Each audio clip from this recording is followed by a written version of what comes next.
భారతదేశంపై అగ్రరాజ్యమైన America aqua రంగంపై కఠినతరమైన ఆంక్షలు విధించడం వలన మన ఆంధ్రప్రదేశ్లోని ఆక్వా రంగం కుదేలై రైతులు ఇబ్బందికర పరిస్థితులు ఎదుర్కొంటున్న తరుణంలో ఒక చారిత్రక ఘట్టానికి తెరదీశారు hope of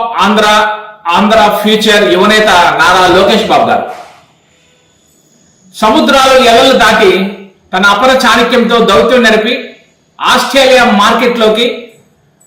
made in Andhra రొయ్యలను కొనుగోలు చేసే విధంగా చర్చలు జరిపి సఫలీకృతం అవ్వడం అనేది ఒక చారిత్రకమైన ఘట్టం. ముఖ్యంగా ఒక నాయకుని పనితీరు రాష్ట్రంలో ఏ రంగమైనా సరే ఇబ్బందులు ఎదుర్కొంటున్నా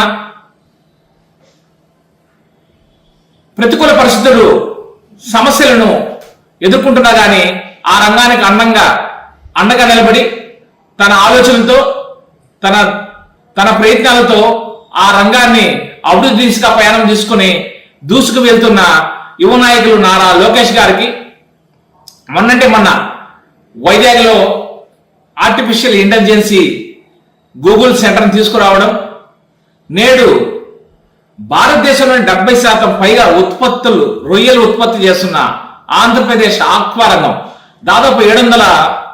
974 కిలోమీటర్ల తీరా ప్రాంతంతో 48,000 కోట్ల ఆదాయాన్ని సమకూరుస్తూ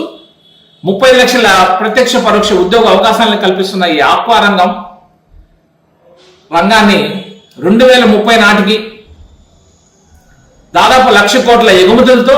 50 లక్షల ఉద్యోగ అవకాశాలు కల్పించాలని ఆంధ్రప్రదేశ్ ఆక్వా రంగాన్ని ప్రపంచంలోనే రాజధానిగా చేయాలనే దృఢ సంకల్పంతో ముందుకు వెళుతున్న అభివృద్ధి యజ్ఞం చేస్తున్న నారా లోకేష్ గారికి ఆంధ్రప్రదేశ్లో ఆక్వా రంగ రైతులందరూ కూడా